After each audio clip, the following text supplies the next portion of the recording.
សួស្តីអ្នកគ្នាចូលជាមួយមីននៅភេទទី25ណាចឹងហើយយើងបន្តសាច់រឿងយើងទាំងអស់គ្នាប៉ុន្តែមុននឹងចូលដល់ការសម្រាប់រឿងណាទាំងអស់គ្នាកុំភ្លេចចុច Subscribe ឲ្យមីនអ្នកមួយណាហើយសាច់រឿងរបស់យើងក៏ប្រមូលទស្សនវិជ្ជាក្រោយពីប្រកាសលទ្ធផលហើយគ្រប់នៅទីនេះសូមដឹងថាខេគឺជាអ្នកឈ្នះនៅក្នុងការប្រឡងមួយនេះចំណែកខេហើយនឹងកញ្ញាលេងវិញពួកគេពិតជាសប្បាយចិត្តនឹងលទ្ធផលរបស់ខេខ្លាំងមែនតើហើយសតែពេលនោះប៉ែក៏បានរាយការណ៍ប៉ាហ្វឹងជូថាបងស្រីលេងជាអ្នកជួយខេក្នុងការលួចមើលដោយសារតែពេលនោះនាងបានស្ដាប់ឮពីអ្វីដែលពួកគេនិយាយគ្នាទាំងអស់ហ្នឹងដោយសារតែបងស្រីលេងគឺគេមិនចង់ឃើញសាយ័នយើងគឺជាអ្នកឈ្នះទេចឹងហើយគាត់ក៏បានទៅលើវិញ្ញាសាក្នុងបន្ទប់ហ្វឹងជូហើយមកប្រាប់ខេទាំងអស់បន្ទាប់មកហ្វឹងជូក៏បានដើរទៅប្រឡងរបស់សាយ័នរួចក៏សួរទៅតែនរណាគេជាអ្នកកាត់ខ្សែមួយនេះហ្វឹងជូក៏បានដើរមករកកញ្ញាលេងហើយក៏បាននិយាយថាឯងលើវិញ្ញាសាហើយថែមនឹងកាត់ខ្សែទៀតហេតុអីបានជាឯងធ្វើអញ្ចឹងកញ្ញាលេងក៏បានប្រាប់ទៅថាគេបានធ្វើឯងហ្វឹងជូក៏ប្រាប់ទៅបានបើសិនបើឯងមិនព្រមសារភាពទៀតខ្ញុំនឹងធ្វើវិញ្ញាសាថ្មីឲ្យខេប្រឡងម្ដងទៀតបើសិនបើនាងធ្លាក់អ្នកទាំងពីរគឺត្រូវបាននាងចាញ់ហើយកញ្ញាលេងក៏ប្រាប់ទៅមែនគេជាអ្នកធ្វើហើយគេជាអ្នកឲ្យវិញ្ញាសាទៅខេហើយគេក៏ជាអ្នកកាត់ខ្សែដែរដោយសារតែនាងមិនចង់ឈប់មើលហ្វឹងជូតែតែការពារសាវយ័នយើងឯងហើយនាងក៏មិនចង់ឲ្យសាវយ័នយើងជាអ្នកឈ្នះដែរហ្វឹងជូក៏តទៅវិញទៅល្អណាស់ខ្ញុំបានផ្ដល់កាយម្ដងហើយប៉ុន្តែឯងនៅតែធ្វើវាទៀតឥឡូវនេះខ្ញុំសូមប្រកាសជាផ្លូវការថាឯងទៅបាននាងចាញ់ហើយចំណែកកញ្ញាលេងវិញនាងក៏បានបោះពាក្យថានាងចាញ់ក៏បានដែររួចក៏ដើរចេញទៅហ្វឹងជូក៏បាននិយាយថាខេបានលួចមើលក្នុងការប្រឡងចឹងហើយនាងមិនស័ក្តិសមនឹងការប្រម៉ូទមួយហ្នឹងឯងហើយនៅឈ្នះនៅក្នុងវគ្គនេះគឺជាចាំងសាយ័ននិយាយរួចពួកគេទាំងអស់គ្នាក៏ដើរចេញទៅចំណែកសាយ័នយើងវិញក៏ដឹងនិយាយដែរឥឡូវហ្នឹងយើងទៅមើលឈីលៀននិងអ្នករត់ការរបស់គេវិញគាត់ក៏បាននិយាយទៅនេះគឺជាអ្វីដែលអញបើខ្ញុំរកគឺវានៅក្នុងនេះគាត់មើលទៅមុខឈីលៀនដូចជាមានរឿងអ្វីទៀតហើយក៏បាននិយាយទៅតែមានរឿងអីទៀតមែនឯងប្រាប់ខ្ញុំបានឈីលៀនក៏ប្រាប់ទៅបើសិនមកខ្ញុំប្រាប់រឿងហ្នឹងទៅលោកនឹងថាខ្ញុំក៏ច្រើនទៀតដែរគាត់ក៏ប្រាប់ទៅបើសិនជាមានរឿងអីគាត់នឹងឆានមកគាត់មកតែឥឡូវហ្នឹងនិយាយពីរឿងអ្វីដែលអញចង់និយាយហ្នឹងមកដែលមិនចាំយូរឈីលៀនក៏ប្រាប់ទៅគេបានជួបមិត្តភក្តិចាំម្នាក់ហើយមិត្តភក្តិរបស់គេហ្នឹងមិនដូចជាមិត្តភក្តិរបស់គេពីមុនទេទោះបីជាពេលខ្លះការនិយាយរបស់នាងដូចគ្នាទៅនឹងមិត្តរបស់គេពីមុនក៏ដោយហើយលោកគិតមិនដែរចំពោះស្ថានភាពបែបនេះគាត់ក៏សួរទ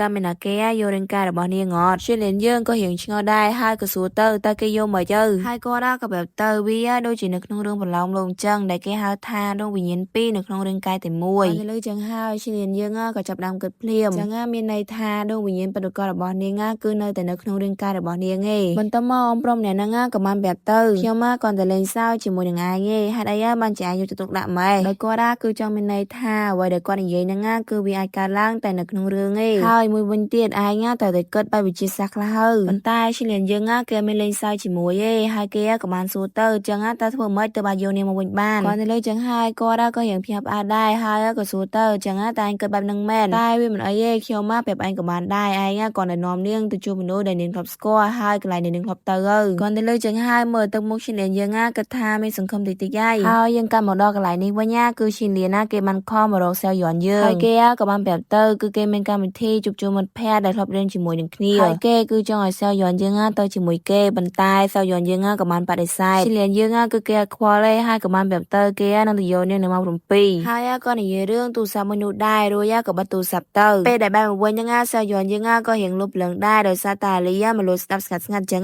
សាវយ័នក៏ប្រាប់ទៅឯងបន្លាខ្ញុំហើយតែឯងធ្វើអីហ្នឹងអាលីក៏សួរទៅតើជាណាគេតើឈីលៀនមែនខ្ញុំស្គាល់សម្លេងរបស់គាត់ច្បាស់ហើយណាមួយខ្ញុំឮថាឯងនិងគាត់គឺស្គាល់គ្នាតាំងពីក្មេងហើយគាត់ឥឡូវហ្នឹងកំពុងតែតាមញ៉ាឯងមែនសាវយ័នក៏ប្រាប់ទៅវាមិនមែនទេហើយវាក៏តែជាការគិតរបស់ឯងប៉ុណ្ណោះហើយពួកយើងក៏បានសិក្សានឹងគ្នាដែរហើយម្យ៉ាងទៀតណាគេទៅចាប់រំមនុស្សបែបហ្នឹងអាលីក៏បាននិយាយថាអូចឹងតែឯងជួបគ្នាមែនចឹងប្រកាសគាត់ហៅឯងទៅញ៉ាំអាហារពេលល្ងាចប្រហែលជាគាត់ចង់សុំទោសឯងហើយបន្ទាប់មកអាលីក៏ចាប់បខំឲ្យសាវយ័នយើងហូតទៅស្លៀកពាក់ហើយតុបតែងខ្លួនដើម្បីទៅញ៉ាំអាហារពេលល្ងាចហ្នឹងបន្ទាប់មកពេលវេលាក៏បានមកដល់សាវយ័នយើងក៏បានដើរចេញមកហើយហុចលុយដែលនាងជពាក់ទៅឲ្យឈីលៀនរួចក៏ប្រាប់ទៅគឺលើហ្នឹងនាងអត់ចង់ជពាក់លុយរបស់ឈីលៀនយើងទៀតទេហើយលោកឆាប់យកវាម្យ៉ាងទៀតលើកក្រោយកុំខំមកនាងបែបហ្នឹងទៀតហើយនាងមិនចង់ឲ្យអ្នកផ្សេងគិតថាពួកយើងគឺមានតំណែងស្នេហាអីទេសាវយ័នយើងក៏បានទាររូបភាពមិត្តភក្តិចាស់ៗរបស់គេហ្នឹងមកមើលដើម្បីត្រៀមខ្លួនទុកមុនពីព្រោះសាវយ័នយើងមិនដែលស្គាល់ពួកគេពីមុនម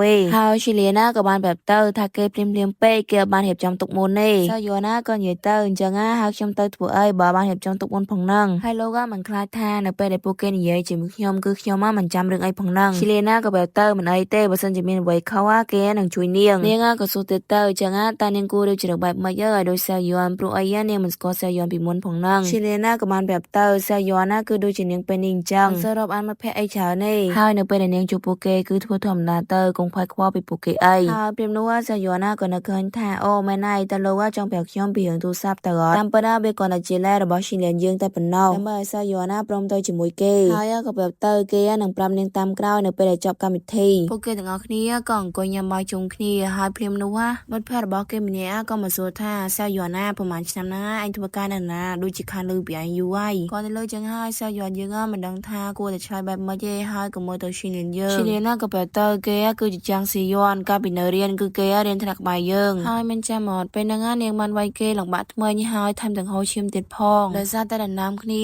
เรื่องสัจกะมวยเซยอนน่ากับซูเตอร์แม่ไหนปุยเยงช่วงนี้ตั้งบิกไม่เนาะซียอนน่ากับแบบตะวันเตอร์เป็นแม่ไหนกันงานเวนนักไม่เป๊กคือตอนนั้นไงหนึ่งลายให้เกย์กับสมโตเรื่องน้ำผังได้ชิเลียน่ากับบ้านนายน้อมหนุ่มเนี่ยเตี้ยได้ตัวเซยอนยิงให้มันเตี้ยงานคือจิกมวยปลอดระบซียอนได้ก็ได้ทอดทอดจิงฟังชูเตี้ยได้จิตการระบเซยอนยิงนั่งยังเตี้ยก็ได้เมื่อเตอร์ดูจิสกมจรานาเนียงพายจิมเมอร์มันสกอดได้ให้ซาแต่เพียมนัวในเรื่องเนี่ยแดงก้อยขนมตกจมูกเนี่ยงานกับบ้านซูเซยอนยิงแท้แต่ไอ้ยังในจำขยมอดชิเลียน่าเขาตัวเปียไปงานซาแต่เพียมนัวเนี่ยมาเหยียดท่าชิเลียน่าไอ้ยังกลมตาแต่จุยยังเป๊กขยมเจือท่าเนี่ยมาไอ้เพลกขยมบานเอ้ให้กับซูเซยอนยิงเตอร์ตาวิทารอดชิเลียน่ากับบ้านเซซอเลสมาระบเซยอนเยอะนำไปปรับไอเกียดังบนใต้เซยอนยิงงานนี่บ้านเป็ดติงได้ปนนอให้เพียมนัวเนี่ยกับบ้านเหยียดท่าไอ้ยังปัจจุบันสกอขยมแม่ไหนขยมมาคือจุดติงเสียงลิงโอ้จังไอ้กับเพลท่าไอ้ยังทำรูดบอกขยมมาปรำรอยันเตี้ยตลอดคนที่เลยจังให้เซยอนน่ากับกระนงจัตตาเซยอนเอ้ยไอ้นั่นมาตีนี้ดูจะเอากินมึงอีไอ้จังให้เสียงลิมเนี่ยนัวเกกับบ้านโยเกลสระหมกดาเป็นหมกเซยอนเยินจัดตกท่าจิกาปีเนยชิเลียน่ากับบ้านจับกันเกลสระได้แบบเตอร์เลยบอลเนี่ยงมันเซยอนจินาลัวเย่ให้เปอร์เซ็นต์บัสระมันเนี่ยเนี่ยปีเนยเซยอนได้ซาตะเกียมันจำเนียงขยมมาจินาพักจุนลัวเซ